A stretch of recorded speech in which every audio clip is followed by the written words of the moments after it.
क्या हिमाचल को बर्बाद कर देगी ये लॉटरी वाली नई योजना? धूमल सरकार के पहले कार्यकाल का फैसला पलट दिया गया।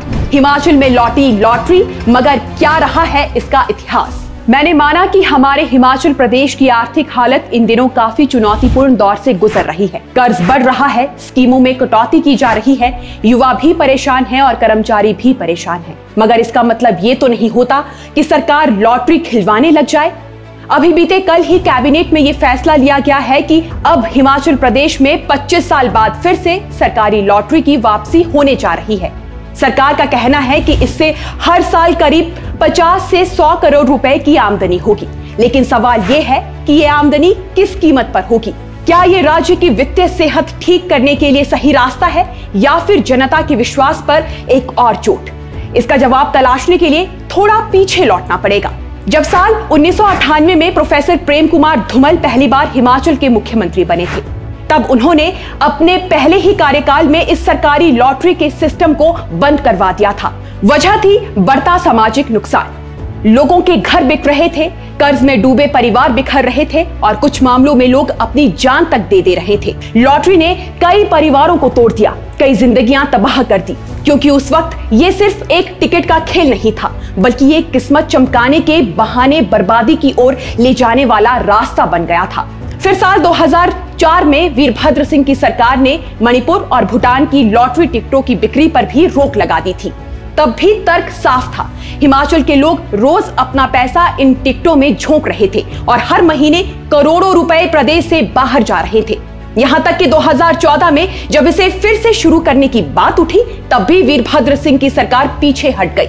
कारण साफ था, लॉटरी एक ऐसी प्रणाली है जिसमें जीतने वाले गिने चुने होते हैं और हारने वाले हजारों। लेकिन अब 2025 में वही लॉटरी वापस आ रही है। फर्क सिर्फ इतना है कि अब इसे आय बढ़ाने का उपाय कहा जा रहा है। सरकार ने कहा है कि वो टेंडर प्रक्रिया से लॉटरी संचालित करेंगे, जैसे पंजाब और केरल में होता है। लेकिन ये तुलना उतनी ही अधूरी है जितना एक आधे सच की होती है।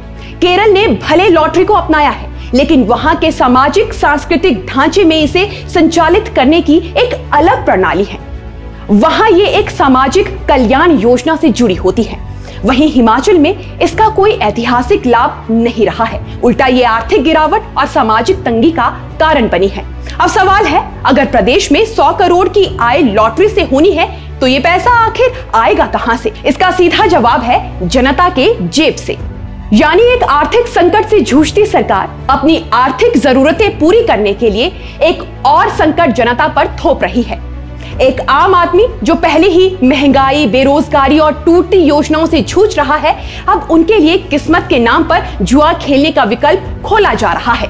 अब कुछ लोग कह रहे हैं कि लॉटरी जुआ नहीं है, ये तो एक वैध प्रणाली है। तो इसका जवाब है कि आप चाहे लॉटरी कहिए, सट्टा कहिए या फैंटेसी गेम, जब पैसा लगाकर उम्मीद की जाती है कि बिना मेहनत के बहुत सारा पैसा मिलेगा, तो वो जुए की ही श्रेणी में आता है। फर्क सिर्फ कागजी वैधता का है। हिमाचल जैसे राज्य में जहां आज भी एक बड़ा हिस्सा ग्रामीण और सीमित आय पर आश्रित है, वहां सरकार का इस दिशा में कदम उठाना कई सवाल खड़े कर देता है। सरकार का काम होता है लोगों को स्थिर आजीविका, शिक्षा, स्वास्थ्य और सुरक्षा देना, ना कि जुए जैसे विकल्पों को वैध बनाकर जनता को भ्रम में रखना।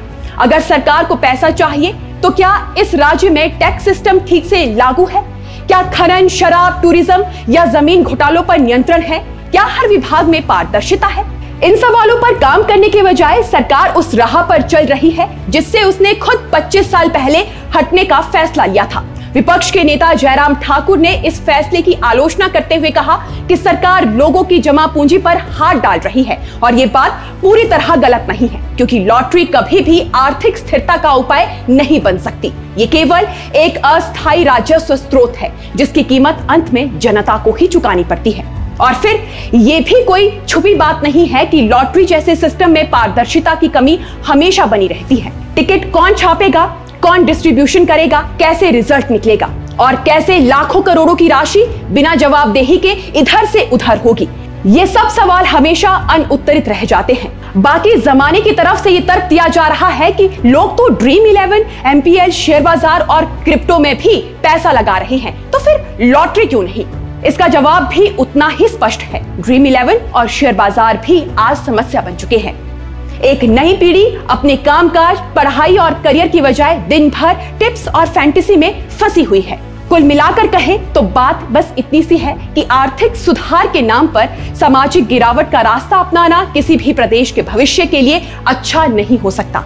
लॉटरी से राज्य का खजाना भरेगा ये तो तय है, लेकिन साथ ही ये भी तय है कि बहुत सारे घर खाली होंगे। याद रखिए, लॉटरी से कमाया गया पैसा सरकार की फाइलों में राजस्व कहलाता है, लेकिन आम आदमी की जिंदगी में वो सिर्फ एक मायूस उम्मीद बनकर रह गया है। जिन राज्यों में लॉटरी वैध है वहां भी ये एक सामाजिक बहस का मुद्दा बना हुआ है। केरल में भी इसे लेकर तमाम आंदोलन हुए हैं और पंजाब जैसे राज्य में ये एक तयशुदा सरकारी मशीनरी का हिस्सा है। लेकिन इसका मतलब ये नहीं कि हिमाचल को भी बिना गहराई से सोचे हुए वही रास्ता अपनाना चाहिए। आज जब एक तरफ राज्य आत्मनिर्भर हिमाचल की बात करता है और उसी वक्त लॉटरी जैसी अस्थिर प्रणाली को शुरू करना आत्मनिर्भरता नहीं बल्कि आर्थिक भ्रम फैलाना है, क्योंकि आत्मनिर्भर वो होता है जो अपनी मेहनत से कमाता है, ना कि किस्मत के भरोसे। अंत में बात साफ है कि सरकार चाहे जितनी भी सफाई दे, लॉटरी को वैध बनाने का फैसला जनता की बचत, विश्वास और भविष्य तीनों पर जोखिम है। और अगर जनता सच में जागरूक है तो उसे इस फैसले को अपने विवेक से चुनौती देनी होगी, क्योंकि सरकारें आती जाती है, लेकिन एक बार जब जुए का चस्का लग जाए तो वो पीढ़ियों को निकल देता है। बाकी आप दर्शकों का इस विषय पर क्या कहना है हमें जरूर बताएं। कमेंट बॉक्स में आप अपनी बात रखने के लिए स्वतंत्र है। अभी के लिए फिलहाल बस इतना ही। नमस्कार।